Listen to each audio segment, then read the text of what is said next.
Come for the singing, stay for the news. News, glorious news. We're anxious to hear it. What are we upset about this week?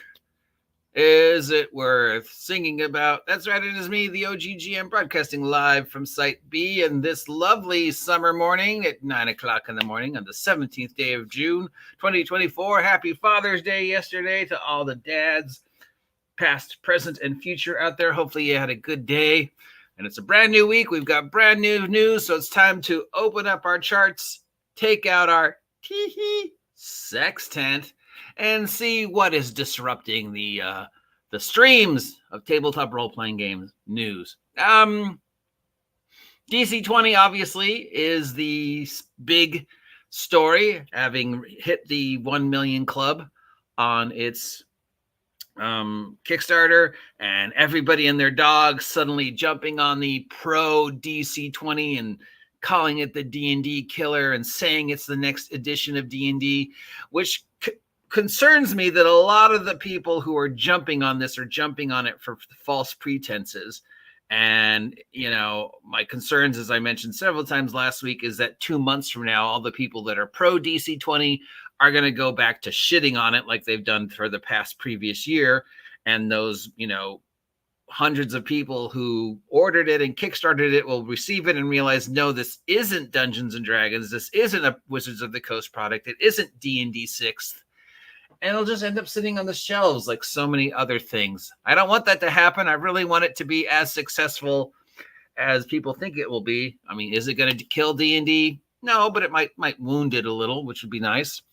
So that's the big story. The other big story, of course, which is going to be a story, is there is a video that our good friend Tinker put up today about this blog post discussing in depth from a very scholarly and really, really deep, long, extensive history of the OSR movement, including tons of stuff I never even knew about and tons of stuff Tinker never even knew about. So, I mean, things going on with that, not that I didn't know about. Well, that's not that much of a shock. You know, I'm lucky if I remember how to tie my shoes.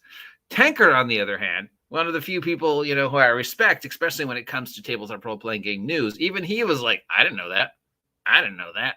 If Tinker didn't know that, then the amount of work this guy did. So because it is about our favorite topic, the OSR, the OGL, we know that will generate a whole bunch of new anger over what is or isn't the OSR and how you have to or how you don't have to play tabletop role-playing games and how you have to buy one TTRPG or not, you know, the bro SR style and the non-bro SR style and what is and isn't OSR. And so, yeah, we can just expect multiple videos about what is the OSR, you know. After my many conversations with Aaron the Relentless, I have my definition, which my conversations with him help just solidify what I think the OSR is. But of course, what you think the OSR is or isn't, and what that other guy does, and this is just like, I don't know if it even is a thing anymore. You know, whenever I talk about that topic, I preface it with, you know, I don't know what it is. It's just a thing, you know, it's just an amorphous blob of goo. It's not like I look at a chair and I know exactly what a chair is. You look at the OSR and you're like, I don't know. It's just sort of goo of just what opinions and ideas of the history of the game and what type of game style. And then there's like 2 definitions. There's 4 definitions. There's 16 definitions. There's my definition. There's your definition. There's Steve the Cat's definition. But anyways, yeah, I've posted a link down below. It is extremely scholarly, extremely well-researched, in-depth, multiple, just a shotgun blast to the face of information on the OSR. And if it's something that even Eric's going, wow, I didn't know that, then wow, just amazing amount of work. And I look forward to digging through the article and seeing what people think about it. So that's the thing. Also, we had the Pathfinder 2nd Edition Player Core 2 announced, and I made a video about it, and then somebody corrected me and informed me that I was wrong. So I made a second video about it on Saturday, and looked at what he said and really went over it. And again, at the end of it, I just felt it was unnecessary, but other people might be picking this up. The pro, Pathfinder 2 second edition core people and what they think about it. So here we go. Here's what one person said, and I think this might, really struck home. 4 times $60 each for each player core, monster core, GM core, and player core 2. This is right after, we're talking about, he goes, who really cashed in on the OGL tobacco, who sold out an entire warehouse of Pathfinder 2 and then announced these 4 books. Sorry, Peso, why should I do this when I've got others, dozens of other new fantasy games that came out this year and last year that do the exact same thing? And then of course, as Aaron the Relentless said, pay another $60 for another version of 3rd edition D&D, which is basically what you're doing. I mean, Pathfinder is 3.6. All Pathfinder 2nd edition is 3.7, where Pathfinder is becoming its own thing instead of whatever. So with Pathfinder 2, do we really call it a D&D ripoff? Is it really an OSR game? Now it's using the ORC instead of the OGL. They've changed so much that is it really still D&D-ish, or is it kind of its own thing? And does it really need to release another $60 book of 320, 360, 380 pages of basically them saying, okay, here in chapter 16, line 32, the 3rd word in, there's enough connection with an OGL that we have to change it and you have to buy it. And we had to rewrite all these classes so they didn't feel like they were D&D classes, because we're afraid that Wizards will go after us because of the OGL thing. This is right after, of course, we sold out entire warehouses of Pathfinder 2nd edition and Pathfinder 1st edition during the OGL debacle, and everybody was like, fuck Wizards of the Coast, I'm going back to Pathfinder. I'm going to play Shadowdark. Segue into our next topic. Ha ha, did it again. People have been wondering for a while with our good friend Kelsey, what's going on with Solo Dark? If you remember when Shadowdark had its, big thing, Kelsey said one of the tail end stretch goals was she would write solo rules for Shadowdark. Does it really need separate rules for solo play? But Kelsey is, our girl, our friend. We've been friends, aware of each other for like 6 years. Huge supporter of her. I back Shadowdark. I still back her. When everybody was like, oh, we're suddenly all over Shadowdark, I was like, I've been saying good shit about her for 4 years. And then when everybody turned on her, I was like, you fucking hypocrites. And then when everybody jumped on the pro again, I was like, oh, now you're all pro Kelsey again. But, in 2 weeks, you're going to be like bagging on her. So she announced Solo Dark. She released some Solo Dark stuff. Didn't really work what she wanted it to do. So she kind of went quiet for a while, which made a lot of other people get all like, what's going on with Solo Dark, Kelsey? Well, she just posted a video telling you exactly what's going on with Solo Dark. So if you've been curious about the rules for solo play of Shadowdark, that product is available. You get the free PDF link down below. You've got a physical book coming out if that's something you want to own, if you want to continue to support Shadowdark, the winner of the OGL wars. That's the way to do it. And if you've been curious about the stretch goals and Solo Dark, and that's something that's like, hey, I've always wanted to do solo play of Shadowdark, Kelsey has done rules for it. So there's that. That's a big story. Not like how I segued from the OSR and the Peso and into, yeah.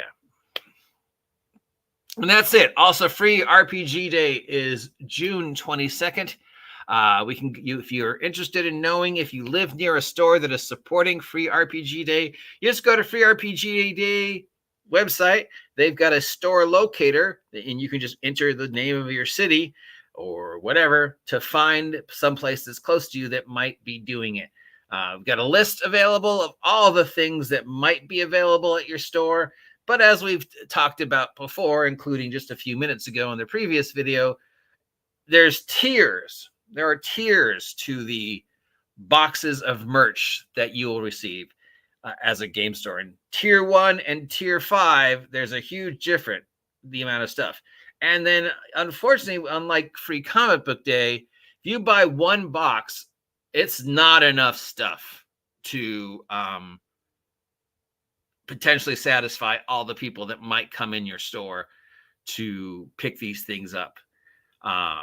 So if you're predicting like more than 5 people, you're going to have to buy like 2 or 3 boxes, because the boxes only come with like 1 copy, 3 copies, 5 copies. And if you like any of the good stuff, like the dice or the shirts, you got to go for the higher tier.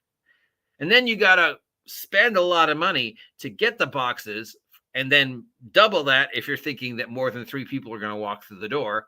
And then you have no guarantee that anybody will buy it or resell. Unlike Free Comic Book Day, where you get just hundreds, of books and free comic books and flyers and stuff, depending upon which tier, and you can put them out, and you have a 50-50 chance of all those moving.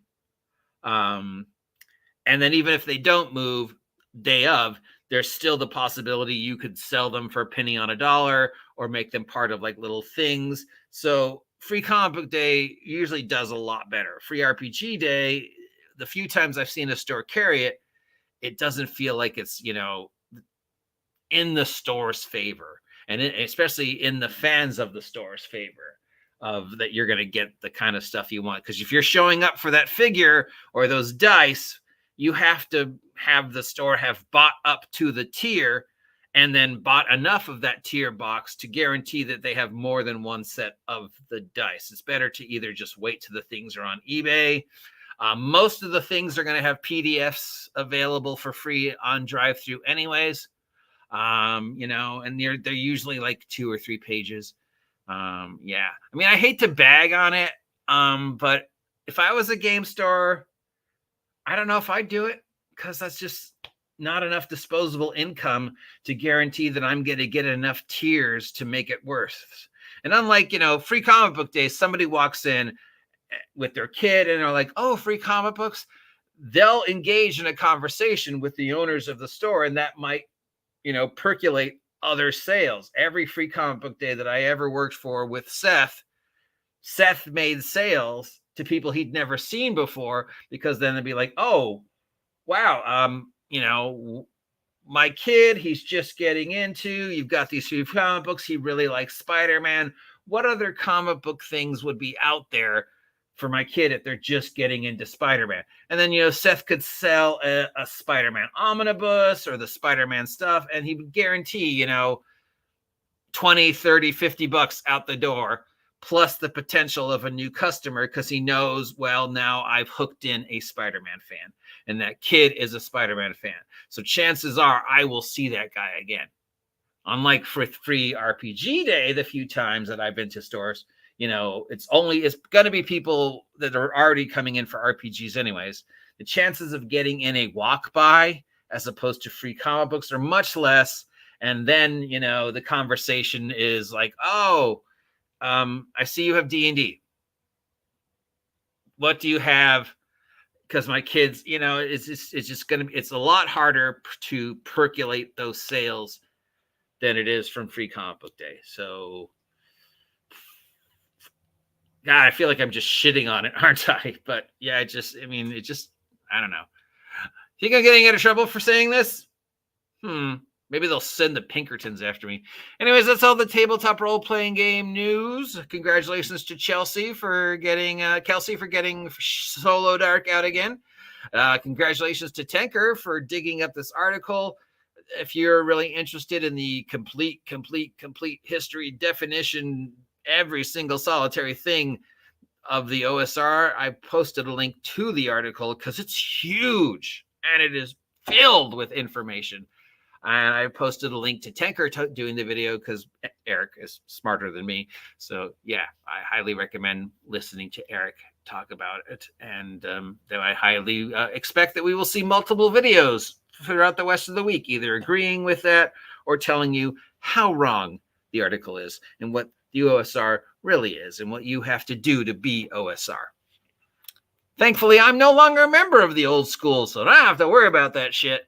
So this is the point where I selfishly sell out and tell you, why don't you just head on over to Drivethrurpg, link down below, and pick up the summer superhero bundle that I just put up, featuring everything that I have made available on Drive-Thru for Wretched Vigilantes. If you're curious about the Wretched universe, the Red Room stuff, and want to see the superhero take that I did that has been extremely well received, including getting me nominated for the Diana Jones Award. I didn't win. I didn't get into the final 5, but I got nominated.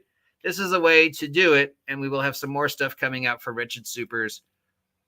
Hopefully later in July, depending upon where the fuck my editor is. Till next time, I'm the OG GM. If you appreciate this nonsense, let me know. If you never want to hear me talk about this topic ever again, let me know. Links down below. Get off my... Yo, check. Yeah, we're not the type to play games. You can stake claims. Came to show the movement.